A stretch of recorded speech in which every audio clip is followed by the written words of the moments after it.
사랑하는 생명사랑교회 여러분, 전국의 성도 여러분, 지난 일주일 동안 평안하셨습니까? 오늘 예배에 참여하신 여러분 모두를 생명과 평화의 예수 그리스도의 이름으로 환영합니다. 오늘은 대림절 첫째 주일입니다. 이제 교회력으로 한 해가 시작됩니다. 이 시기에 아기 예수의 오심을 축하하고 또 기억하고 다시 오실 예수님을 기다리면서 우리들의 삶과 신앙을 되돌아보는 그런 시간이 되면 좋겠습니다. 오늘은 지난 목요일 목사 안수를 받으신 우리 육성환 목사님께서 설교와 또 파송사와 축도를 해주시겠습니다. 은혜의 시간 되시길 빕니다. 오늘 목회 운영위원회를 통해서 12월 예배 시간을 결정하겠습니다. 결정되는 대로 전교인 카톡방을 통해서 공지해 드리도록 하겠습니다. 12월 12일 오후 3시에 열림교회에서 2022년 목회 운영위원 인준과 정관 및 시행세칙 개정 그리고 2022년 예산안을 살피는 공동회의를 합니다. 많은 교인들께서 모두 참여해 주시면 고맙겠고 그 개회 성수대에는 숫자가 저희 있기 때문에 꼭 기억하시고 그때 시간을 비워두시면 고맙겠습니다. 오늘 오후 4시에 우리 육성한 부목사님의 부임식을 우리 교회에서 거행합니다. 시간 되시는 교우들 모두 오셔서 함께 축하해 주시면 고맙겠습니다. 이제 성부와 성자와 성령의 임재를 알리는 세 번의 징울림과 함께 우리 모두 마음을 모아서 영과 진리로 하나님께 예배하겠습니다.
만군의 하나님, 우리를 회복시켜 주십시오.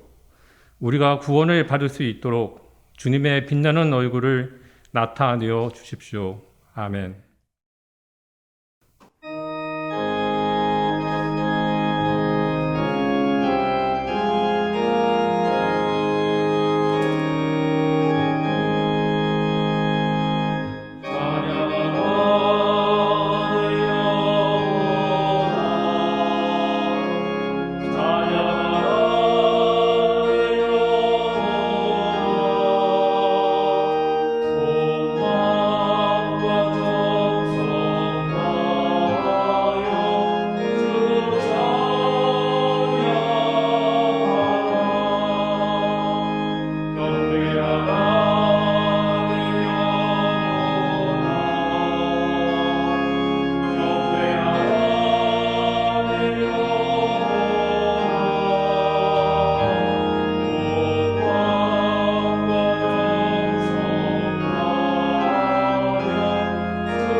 성문으로 나아가라, 나아가라.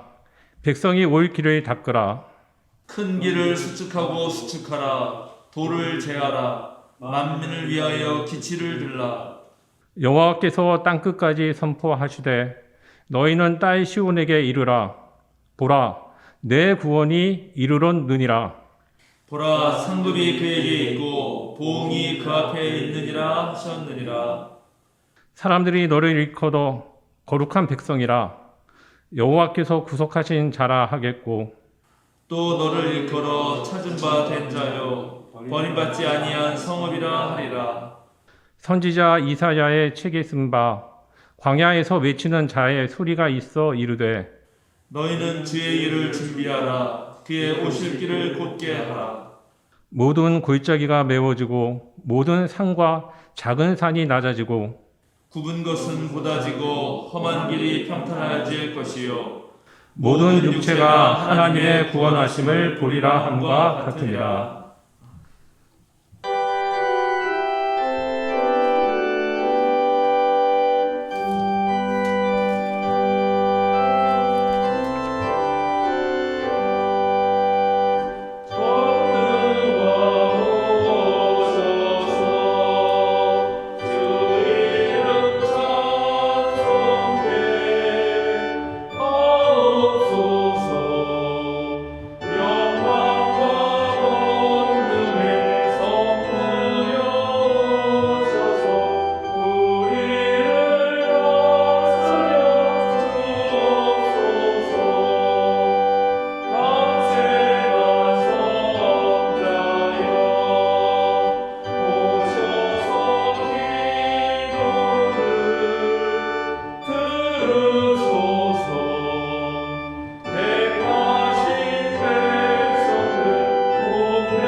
박소영 집사님의 목회 기도가 있겠습니다.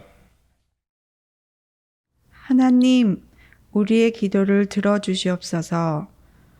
주위의 저항과 위험을 감수하면서도 평등 평화 세상을 위해 기존에 없던 새롭고 혁신적인 가치를 만들어내는 예수님, 저도 당신의 운동에 동참하기를 원합니다. 저를 억압하고 주눅들게 만드는 세상의 가치들에 체념하여 살지 않겠습니다. 저는 어리고 순진하여서 수많은 선택에서 세상이 가르쳐준 대로 하게 됩니다. 그 결과로 제가 결정할 수 있는 공간은 더 줄어들고 누가 가든 것도 아닌데 제 마음은 답답합니다. 어린 딸이 어른이 되기 싫다고 합니다. 어른은 힘들어 보인답니다. 대답은 어른이 되면 기쁘고 행복한 것들이 많아 라고 딸에게 말했지만 사실 제 마음속에도 헤쳐나가야 할 경제적 어려움, 인간관계의 고통, 불치의 병에 걸리는 것 등 저를 피해가기를 바라는 것은 같은 마음입니다. 주님, 제 마음이 두려워하는 것은 주님의 말씀뿐이게 해 주세요. 제가 도전할 수 없는 실패라고 하며 외면하고 있는 인생의 부분이 있습니까? 그 부분을 뺀 인생을 사는 것은 자족이 아니라 자위라는 것을 알고 있습니다. 건드리면 대책이 안 서는 부분에 발을 딛고 서게 하여 주소서.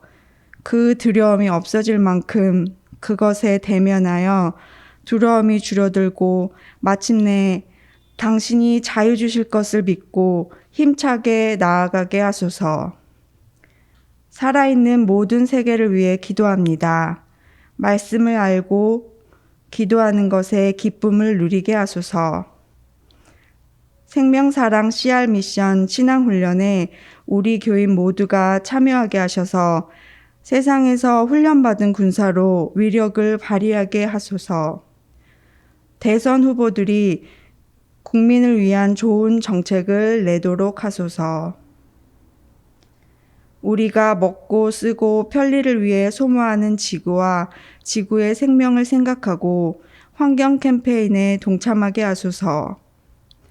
각 부서와 신도회가 자발적으로 살아 움직이게 하소서. 오랫동안 경색되어 있는 남북 간의 관계가 풀리고 종전선언을 소망합니다. 한국교회가 다시 살아나게 하소서. 세상의 조롱과 비난이 아닌 희망이 되게 하소서. 미얀마의 민주화를 위해 기도합니다. 억압과 힘으로 다스리는 것은 지속될 수 없습니다. 미얀마 국민을 지켜주시고 도우소서. 이 땅의 노동자들이 안전하게 일할 수 있도록 노동자의 생명이 내 가족의 생명으로 인식되는 사회가 되게 하소서. 통증과 고통과 병이 있는 교우와 이웃을 위해 기도합니다.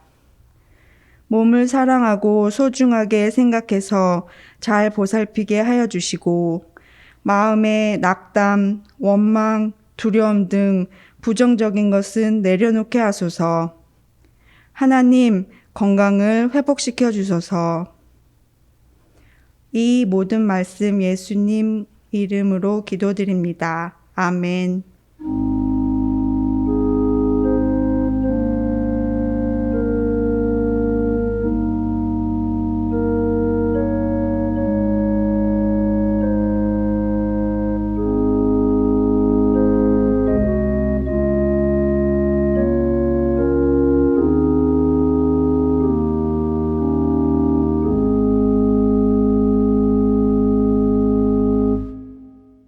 대림절 첫째 주일 우리에게 주시는 성경 말씀은 역대기상 29장 14절에서 19절, 시편 121편 1절에서 8절, 고린도전서 10장 23절에서 33절 말씀입니다.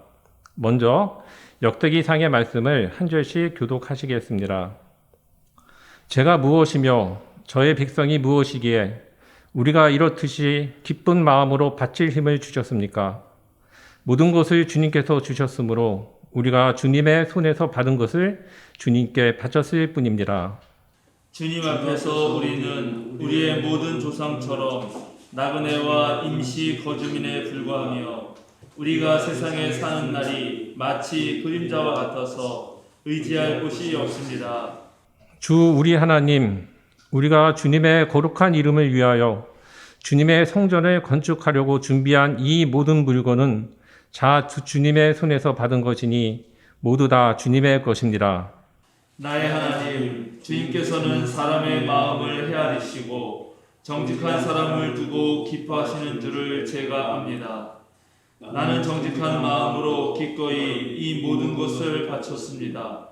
이제 여기에 있는 주님의 백성이 주님께 기꺼이 바치는 것을 보니 저도 마음이 기쁩니다.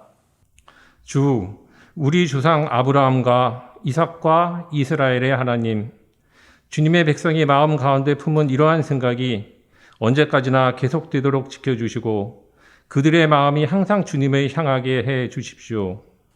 또 나의 아들 솔로몬에게 온전한 마음을 주셔서 주님의 계명과 법도와 율례를 지키고 이 모든 일을 할 수 있게 하시며 내가 준비한 것으로 성전을 건축하게 해 주십시오. 다음은 시편 121편 1절에서 8절 말씀입니다. 저와 함께 한 절씩 교독하시겠습니다. 내가 눈을 들어 산을 본다. 내 도움이 어디에서 오는가? 내 도움은 하늘과 땅을 만드신 주님에게서 온다. 주님께서는 내가 헛발을 디지지 않게 지켜주신다. 너를 지키시느라 졸지도 않으신다. 이스라엘을 지키시는 분은 졸지도 않으시고 주무시지도 않으신다. 주님은 너를 지키시는 분, 주님은 내 오른쪽에 서서 너를 보호하는 그늘이 되어주시니 낮의 햇빛도 너를 해치지 못하며 밤의 달빛도 너를 해치지 못할 것이다.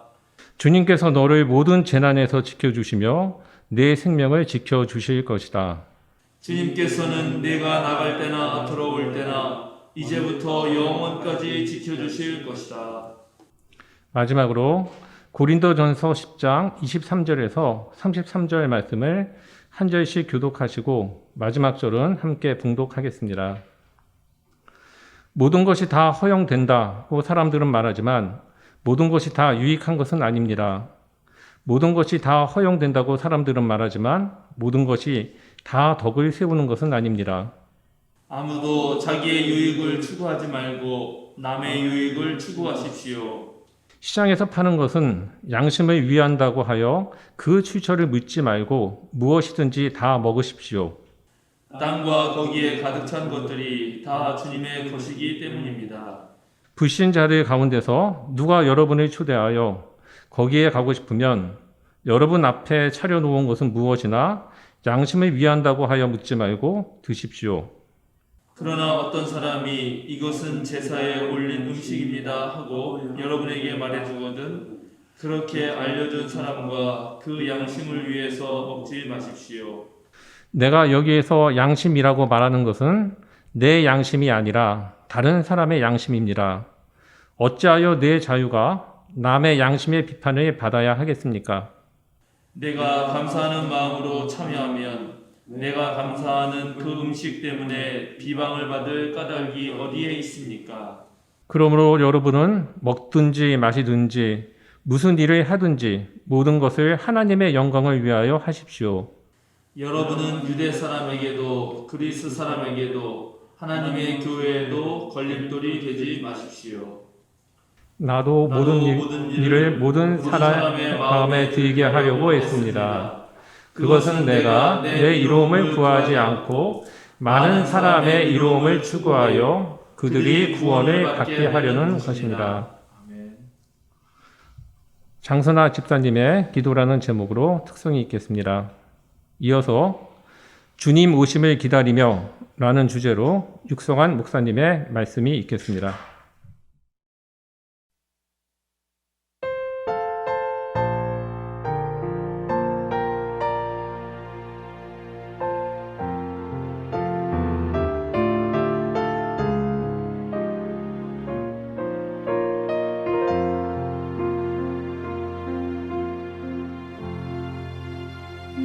주께 기도해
오늘은 대림절 첫째 주일입니다. 오늘부터 성탄절까지 약 4주간 우리 그리스도인들은 예수님의 탄생과 다시 오심을 기다리는 대림절을 지냅니다. 대림절은 예수님의 오심을 통해 하나님의 모든 뜻이 이 땅에 이루어질 것이라는 기대와 소망을 표현합니다. 그러나 동시에 우리가 처한 상황이 누군가를 간절히 기다려야만 하는 참담한 현실임을 의미하기도 합니다. 그래서 대림절은 우리의 한계와 아픔을 내어놓고 우리에게 구원을 선물하실 그리스도께서 오실 것을 기다리는 절기라고 할 수 있습니다. 그러나 그리스도께서 선물하시는 구원은 우리의 지금까지와의 삶과 완전히 다른 새로운 삶의 방식입니다. 그래서 우리는 이 절기 동안 그리스도를 삶 속에 온전히 받아들이기 위해 우리 자신을 돌아보고 이 세상을 궁극적으로 완성하시는 그분의 시간을 기다리면서 기대와 기쁨으로 하루하루를 보냅니다. 우리는 일상 속에서 많은 기다림의 시간을 보냅니다.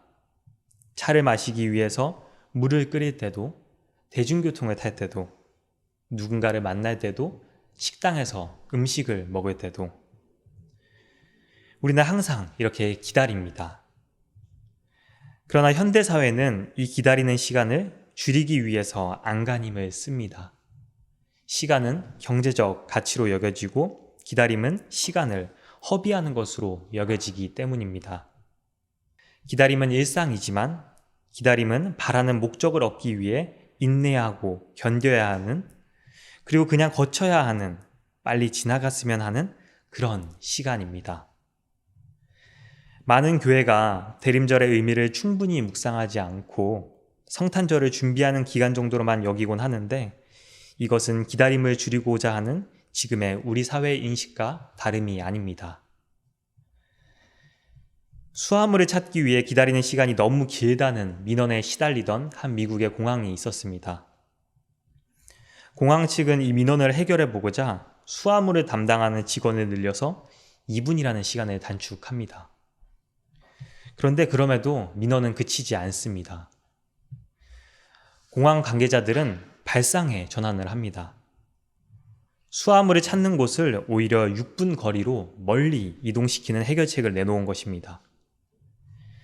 사람들은 걸으면서 6분의 시간을 보냈고 이후 2분 정도만 기다리면 수화물을 찾을 수 있게 되었습니다. 소요된 시간은 똑같이 8분이지만 민원은 감쪽같이 사라졌습니다.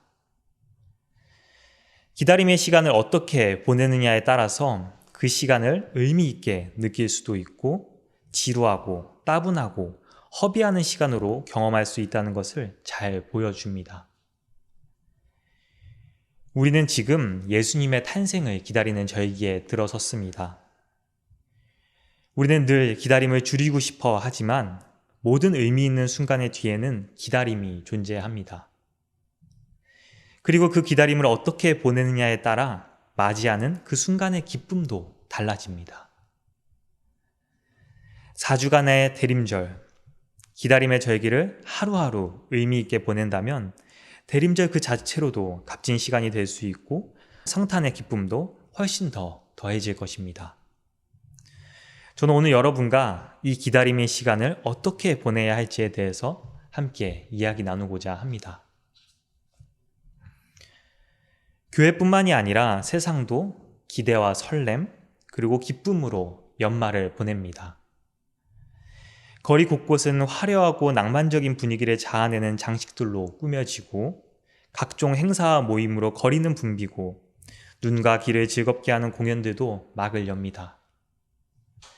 블랙 프라이데이라고 불리는 대대적인 할인 기간도 연말의 재미 요소인데 이 기간에 사람들은 그동안 갖고 싶었던 물건을 저렴한 가격에 구매하기도 합니다. 저도 SNS나 인터넷 서핑을 하다 보면 정말 이 할인 광고에 멈칫멈칫 할 때가 많이 있습니다. 한 해의 수고를 격려하고 즐거움을 누리고 나의 필요를 충족시키는 이런 시간이 우리에게도 필요하고 새로운 한 해를 준비하는데 많은 도움을 주기도 합니다. 그런데 한편으로 이 연말은 우리 사회의 소비주의 문화가 가장 힘을 발휘하는 때이자 우리의 욕망을 가장 많이 자극하는 때이기도 합니다. 파격과 합리라는 말로 우리 삶에 많은 물질을 채우도록 하고 수많은 모임은 우리의 삶을 풍성하게 만족시켜 줄 것만 같습니다. 그런데 이 연말의 시기를 정신없이 채움의 시간으로 보내다 보면 우리가 잊게 되는 것이 있습니다. 그것은 바로 우리 영혼이 진정으로 원하는 바입니다. 세상으로부터 우리를 채우는 것들의 대부분은 우리를 풍성하게 해주는 것이 아니라 우리의 고난 영혼이 진정으로 원하는 바를 눈가림하는 그림자의 때가 많이 있습니다. 내가 원하고 나를 위해 채워왔던 것이 나의 진정한 욕구에서 비롯된 것이 아니라 타인의 욕망의 가능성이 높습니다. 내면 깊은 곳으로부터 올라오는 나의 욕구가 아니라 이 사회나 국가, 자본이나 타인의 시선에 의해서 가지게 된 욕망이 나의 내면에 깊이 스며든 것일 수 있다는 것입니다. 오늘 우리가 함께 읽은 역대지상의 말씀은 다윗의 아름다운 감사 기도입니다. 다윗은 하나님의 성전을 짓기 위해서 온 힘을 기울여서 준비합니다. 오늘 함께 읽은 29장의 말씀의 앞부분인 2절에서 3절 말씀을 보면 다윗은 성전을 위해서 자신이 가진 금과 은과 동, 철제와 목재, 수많은 보석을 아낌없이 내어놓습니다. 각 가문의 장들과 이스라엘 각 지파의 족장과 천부장, 백부장, 왕실의 관리들까지 아낌없이 자신의 재산을 성전 건축을 위해서 드립니다. 백성들과 다윗은 이렇게 하나님께 기꺼이 바치게 된 것을 기뻐하였고, 그리고 오늘 다윗은 우리가 함께 읽은 본문에서 감사기도를 드리는 것입니다. 다윗은 자신들이 하나님께 많은 것을 바치게 된 것을 기쁨으로 여깁니다. 성전을 위해서 바친 것들이 모두 하나님께 받은 것이니 드리는 것도 주님의 것이라고 고백을 합니다. 그런데 오늘 본문을 자세히 보면 이런 감사기도 속에 어둠과 슬픔의 언어가 담겨 있음을 알 수 있습니다. 바로 15절 말씀입니다. 주님 앞에서 우리는 우리의 모든 조상처럼 나그네와 임시 거주민에 불과하며 우리가 세상에 사는 날이 마치 그림자와 같아서 의지할 곳이 없습니다. 라는 구절입니다. 이 구절에는 성서학자들이 탄식시나 애가의 특징으로 구분하는 나그네, 임시 거주민, 그림자와 같아서와 같은 어휘들이 눈에 띕니다. 하나님께 감사를 표현하는 기도에서 이러한 슬픔의 언어들이 등장하는 것은 역대기서가 쓰인 시대적 상황 때문입니다. 오늘 다윗의 아름다운 기도를 써내려가고 있는 이스라엘 백성이 처한 상황은 사실 녹록지 않습니다. 고단했던 바벨론 포로 생활은 끝이 났지만 다시 페르시아의 지배하에서 살아가게 된 것입니다. 물론 바벨론의 포로 생활보다는 견딜만 했지만 여전히 제국의 지배를 받고 종속되어 있다는 것이 가슴에 한이 맺히는 일이었습니다. 포로 생활을 끝내고 유대 땅으로 돌아왔지만 성전은 파괴되었고 가난은 계속되고 국가를 재건할 인구는 부족하고 하나님을 향한 제사는 온전히 드려지지 못하고 이방 족속과의 통혼으로 인해서 지켜오던 야훼 신앙은 계속해서 약화되었습니다. 가진 것도 없는 나그네와 같은 처지, 주권을 강대국에 빼앗겨 언제 또 지금의 땅에서 쫓겨날지 모르는 임시 거주민에 불과한 처지, 물질적 가난과 영적 가난에 허덕이는 그림자와 같은 상황이 오늘 15절 한 절에 고스란히 담겨 있는 것입니다. 그러나 우리는 어두운 처지에 있는 이스라엘 백성의 놀라운 신앙을 보게 됩니다. 수많은 소유와 욕망, 기대와 희망까지도 모두 내려놓게 되는 상황을 마주한 이들은 더 깊은 곳을 보기 시작합니다. 자신들이 지금까지 누리고 가져왔던 모든 것들이 자신의 것이 아니었음을 고백합니다. 가진 것이 모두 주님의 것이라고 고백하며 자신들을 내려놓고 자신들의 안을 비워냅니다. 그리고 이제 이들은 자신들의 내면 깊은 곳에 있는 갈망을 봅니다. 그것은 다윗이 성전을 짓는 과업을 맡을 솔로몬을 위해서 하는 기도에 담겨 있습니다. 다윗이 하는 기도의 핵심은 아들 솔로몬이 온전한 마음으로 주님의 계명과 법도와 율례를 지키는 것이었습니다. 다윗이 성전을 짓는 것을 매우 중요하게 생각하고 있지만 그보다 더 중요하게 여기고 있는 것은 주님의 계명과 법도와 율례를 지키는 것이었습니다. 즉 하나님의 뜻대로 온전히 살길 바라는 그런 갈망이었던 것입니다. 우리 내면 가장 깊은 곳에는 주님께서 오시길 바라는 갈망이 있습니다. 주님이 주시는 새로운 삶의 방식에 따라 살아가고자 하는 뜨거움이 있습니다. 그것은 하나님과 일치를 이루고 싶은 열망이라고도 표현할 수 있겠습니다. 그러나 우리는 우리의 이러한 진실된 갈망을 제대로 알아차리지 못하고 있습니다. 우리의 영혼의 갈증을 자꾸 다른 것으로 채우려고 합니다. 우리가 진정으로 내면의 갈망에 귀 기울이기 위해서는 먼저 우리의 안을 비워내어야 합니다. 우리는 다가오는 새로움을 기다리는 대림절을 시작하면서 내 자신의 내면이 무엇으로 채워져 있는지, 우리의 내면의 진정한 갈망을 가리고 있는 것은 무엇인지 차분히 성찰해 보아야 합니다.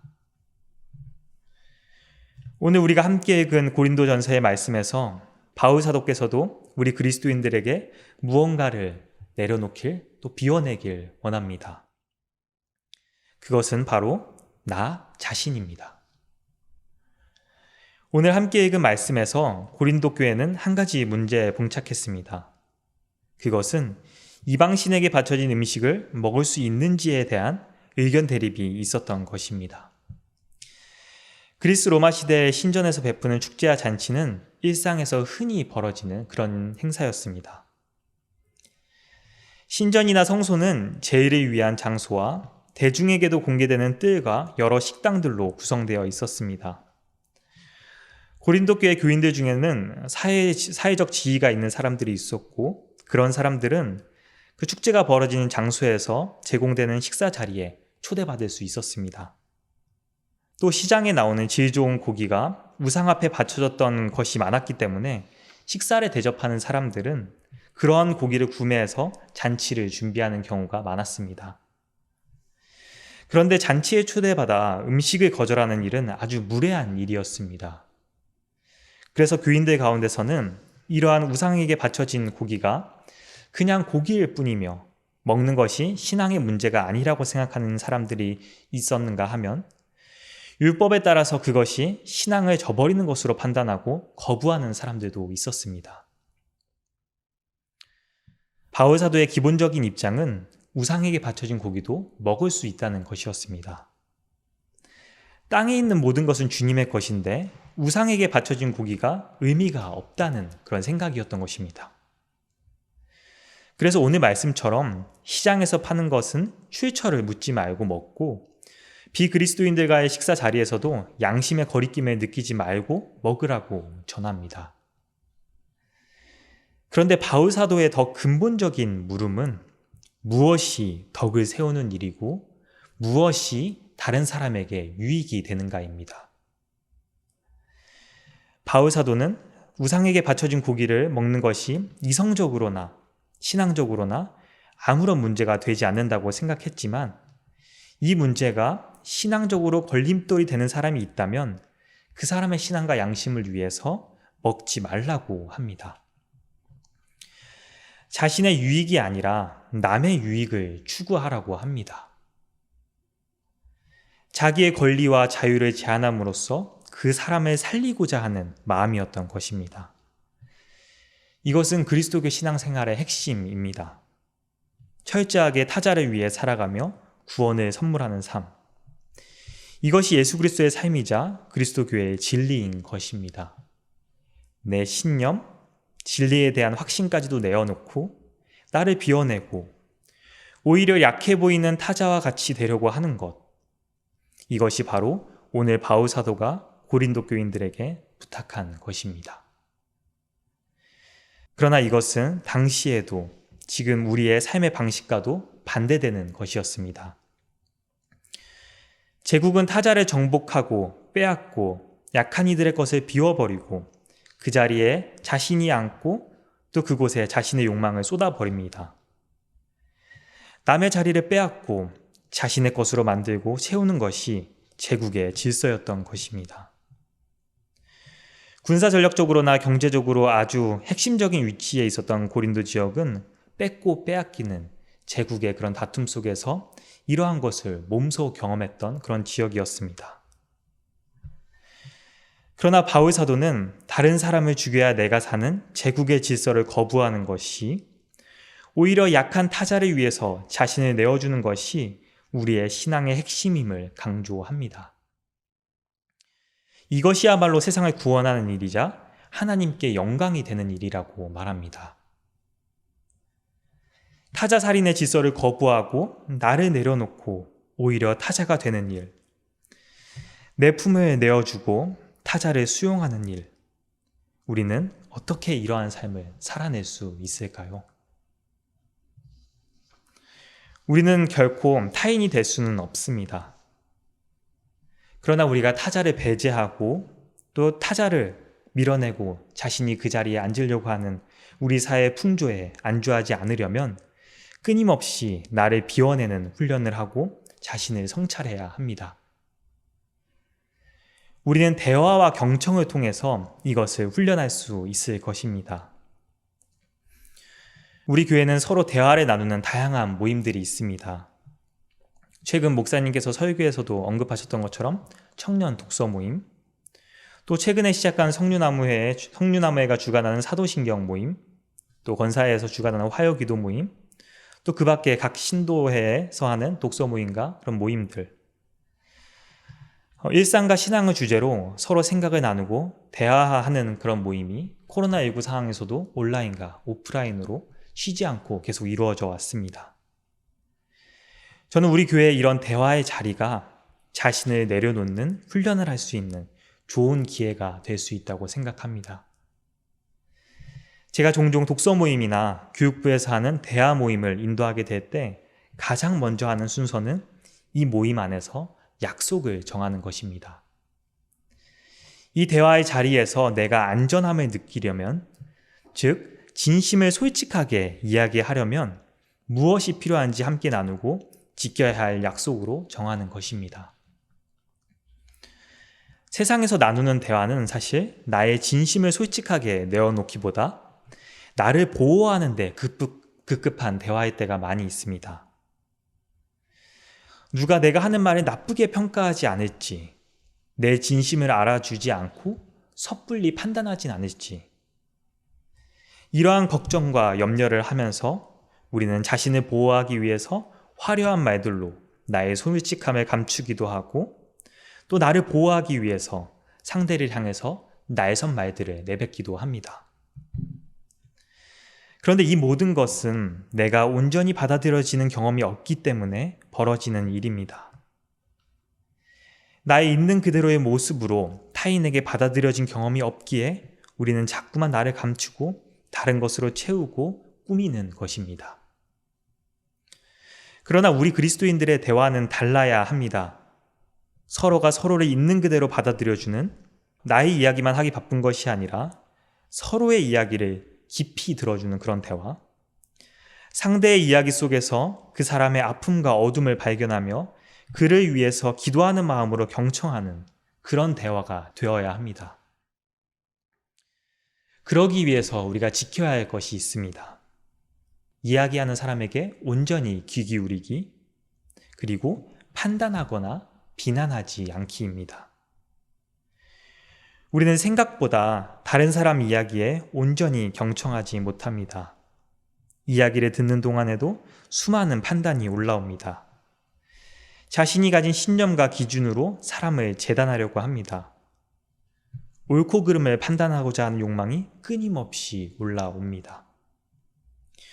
우리는 이런 자신을 흘려보내야 합니다. 함께 대화를 나누는 이의 이야기를 온전히 경청하고 판단과 비난의 마음을 버리고 있는 그대로 들어보는 훈련을 해야 합니다. 이것은 듣는 훈련인과 동시에 나를 흘려보내는, 나를 비워내는 훈련입니다. 누군가를 통제하려는 욕망, 누구 위에 군림하려는 욕망, 증명하고 싶은 욕망, 누군가를 바꾸고자 하는 욕망을 흘려보내는 것입니다. 이런 나의 욕망을 흘려보내고 타인에 대할 때, 그의 이야기를 온전히 들으려고 할 때 우리는 우리 내면에 넓어진 품을 발견할 수 있을 것입니다. 그리스도인의 대화는 이렇게 자신을 비워내고 타인을 수용할 품을 넓혀가는 훈련의 장이 되어야 합니다. 오늘 우리가 함께 읽은 시편의 말씀은 성전으로 올라가는 노래입니다. 예루살렘 성전을 향해 순례길에서 부르는 노래였지만 이 시편은 하나님의 백성의 인생 전체 여정을 상징하기도 합니다. 이 시편의 저자는 인생의 여정을 인도하는 믿음에 대해서 말하고 있습니다. 그 믿음은 하나님의 도우심과 인도하심에 대한 온전한 신뢰입니다. 시인은 하나님께서 도우신다는 확신에서 예루살렘을 향한 순례를 할 수 있는 용기도 얻었고 인생을 하나님의 뜻에 따라 살아갈 용기도 얻습니다. 세상을 창조하신 분께서 걸음을 지키시고 졸지도 않으시고 지켜봐 주시고 보호하는 그늘이 되어 주시니 시인에게는 두려울 것이 없습니다. 영원히 주님의 보호 아래 있다는 그 신뢰가 그의 삶을 지탱합니다. 사랑하는 생명사랑교우 여러분, 전국의 성도 여러분, 우리가 우리 자신을 비워내고 내려놓기 위해서는 든든한 신뢰의 토대가 필요합니다. 그 신뢰의 토대는 오로지 하나님 뿐입니다. 오늘 시인의 고백처럼 우리의 진정한 구원을 위한 도움은 오로지 하나님에게서 온다는 사실을 믿으셔야 합니다. 우리의 생명은 오직 하나님께 달려있다는 것을 기억하셔야 합니다. 영원까지 우리와 동행하시는 하나님께 우리를 온전히 맡기고 내어드릴 때 우리를 채우고 있는 헛된 욕망을 비워낼 용기도 얻을 수 있을 것이고 넓어진 그 품을 세상을 향해도 내어줄 수 있을 것입니다. 대림절을 시작하는 오늘, 이제 다시 새로움을 받아들일 준비를 합시다. 우리 안에는 주님이 오시길 바라는 간절한 갈망이 있습니다. 헛된 욕망을 비워내고 내 안에 진정한 갈망을 발견합시다. 그리고 이제 우리를 구원하시는 그분의 새로운 삶의 방식을 수용할 준비를 합시다. 나를 비워내고 한없는 하늘의 사랑으로 내 안을 채웁시다. 타자를 향해 내 안에 안자리를 내어주는 삶을 기쁨으로 만들어 갑시다. 우리가 대림절을 그렇게 소중한 하루하루로 보낼 때 주님이 오시는 그날, 지난날의 아픔, 두려움, 그 모든 어둠을 밝히시는 주님의 빛이 우리 안에 가득 차는 것을 느낄 수 있을 것입니다. 함께 기도하겠습니다. 어두움을 밝히시는 주님, 당신을 기다립니다. 저희에게 오시옵소서. 대림절기 동안 우리 안에 가득 채운 욕망의 덩어리들을 비워내게 하옵소서. 그 안을 오로지 주님의 사랑으로 채우시고 넓어진 그 품을 세상을 향해 열게 하옵소서. 우리가 이전의 삶의 방식을 버리기 두려워할 때 주님의 따뜻한 품으로 우리를 품어주시고 저희가 온전히 주님을 신뢰할 수 있도록 이끌어 주옵소서.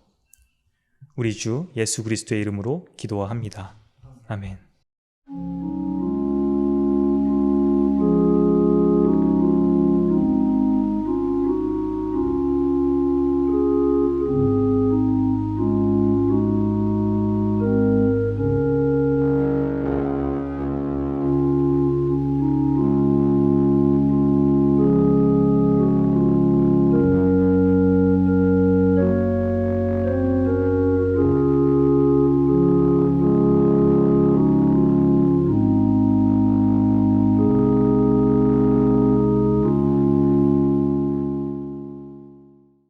사도신경으로 우리의 신앙을 함께 고백합니다. 나는 전능하신 아버지 하나님, 천지의 창조주를 믿습니다. 나는 그의 유일하신 아들 우리 주 예수 그리스도를 믿습니다. 그는 성령으로 잉태되어 동정녀 마리아에서 나시고 본디오 빌라도에게 고난을 받아 십자가에 못 박혀 죽으시고 장사된 지 사흘 만에 죽은 자 가운데서 다시 살아나셨으며 하늘에 오르시어 전능하신 아버지 하나님 우편에 앉아 계시다가 거기로부터 살아있는 자와 죽은 자를 심판하러 오십니다. 나는 성령을 믿으며 거룩한 공교회와 성도의 교제와 죄를 용서받는 것과 몸의 부활과 영생을 믿습니다. 아멘. 네, 오늘은 11월 마지막 주일입니다. 우리가 한 달에 한 번씩 온라인 예배에서 또 하나님께 귀한 봉헌 손길 기억하면서 감사 기도를 드립니다. 우리 함께 감사 기도 드리겠습니다. 자비하신 하나님, 우리가 주님을 송축하고 우리의 입술로 주님을 찬양합니다. 저물어가는 한 해의 끝에서 우리에게 베풀어 주신 한없는 은혜를 기억합니다. 주님께서는 우리가 겪는 어려움들을 이겨내게 하시고 우리가 주님께 소홀할 때에도 여전히 우리를 사랑해 주셨습니다. 감사드립니다. 대림절을 맞이하여 빛으로 오시는 주님을 기다립니다. 기나긴 어둠 속에서도 소망이 되어주시고 구원의 빛으로 우리 곁에 계신 주님께 감사를 드립니다. 주님께서 우리에게 용기와 지혜를 주셔서 하나님 나라의 선교를 감당하게 하시고 소금과 빛으로 살게 하셨습니다. 이 시간 주님께 감사와 더불어 예물을 드립니다. 우리의 몸과 마음을 드립니다. 받아주소서. 오늘 예배를 통해 천국의 기쁨을 누리고 저 세상으로 나아가 주님께서 감당하라 명하신 그 소명을 이어나가겠습니다. 모든 것에 감사드리며 우리 주님 예수 그리스도의 이름으로 기도드립니다.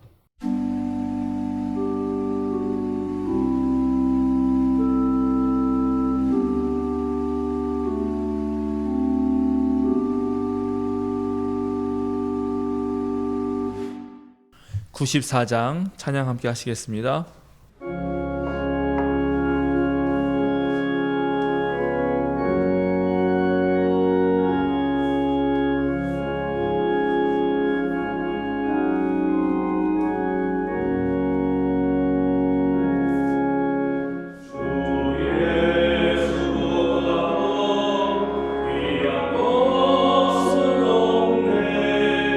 이세 사부기와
사랑하는 생명사랑 교우 여러분, 전국의 성도 여러분, 어깨를 쭉 펴고 똑바로 서십시오.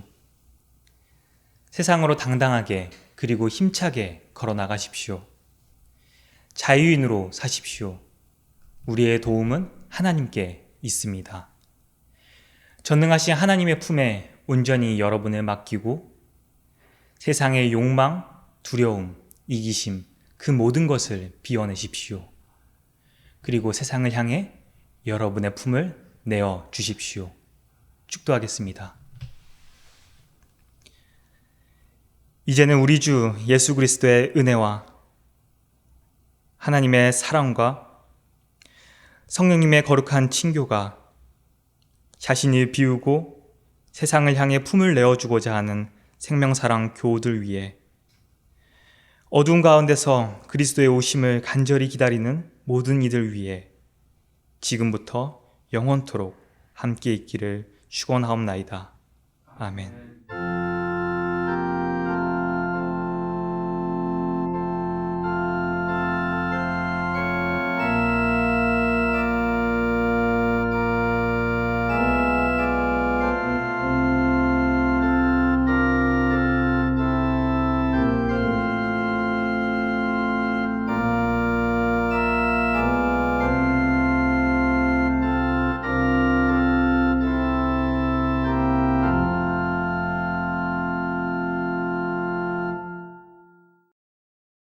오늘은 대림절 첫째 주일입니다.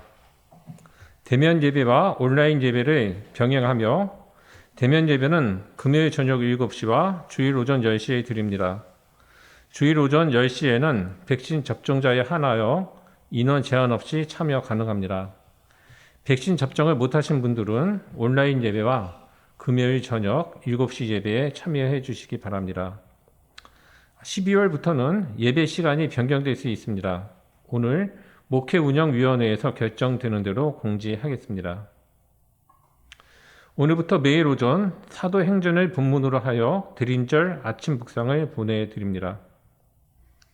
오늘 오후 1시 목회운영위원회가 있습니다. 이어서 오후 4시에 육성환 부목사님의 부임식이 있습니다. 2022년 달력이 나왔습니다. 가정별로 한 부씩 가져가시기 바랍니다. 지난 11월 16일부터 17일 사이에 명랑 텃밭 소모임에서 수확한 배추와 무로 김장을 했습니다. 총 12명이 참석했고 수익금 36만 5천 원은 연탄 봉사를 위해 사용합니다. 노원구 독서 모임인 책모모와 생명사랑교회가 함께 환경 캠페인을 진행 중입니다. 이번 캠페인은 지난 여름 성경학교 폐 현수막을 재활용하여 제작한 풋로깅 백을 활용하여 풋로깅을 하는 활동입니다. 많은 참여 부탁드립니다. 한문동 목사님 가정이 11월 30일 현재 사시는 보람 아파트 뒤쪽 금호 아파트로 이사를 합니다. 많은 기도 부탁드립니다. 11월 1일 오전 6시 월삭 기도회가 있습니다. 정교인 카톡방에 영상을 공유합니다. 12월 4일 오후 2시 김태형 교우가 박근태님과 결혼을 합니다. 12월 12일 오후 3시 주일 예배와 공동의회가 있습니다. 장소는 열림교회입니다. 공동의회 의제는 2022년 목회운영위원 인준, 정관과 시행 대책 개정, 2022년 예산안 심의가 있습니다. 많은 참석 바랍니다. 예배 영상에 들어가는 교우 소개 녹화와 생명사랑 5분 말씀 묵상 녹음에 참여해 주시기 바랍니다. 생명사랑 CR 미션에 모두 동참해 주시기 바랍니다. 성경 통독 과정을 진행 중입니다. 매일 아침 정교인 카톡방에 공유해 드리는 말씀을 묵상해 주시고 질문의 답도 찾아보시며 열심히 참여해 주시기 바랍니다. 오늘 함께 예배 드릴 수 있어서 감사합니다. 오늘 함께 누린 은혜가 한 주간 힘이 되길 원하며 다음 주 이 시간에도 함께 모여 예배하겠습니다. 한 주간 오늘 설교 말씀처럼 남을 판단하는 마음 대신에 남을 수용하고 이해하는 마음으로 사시길 바랍니다.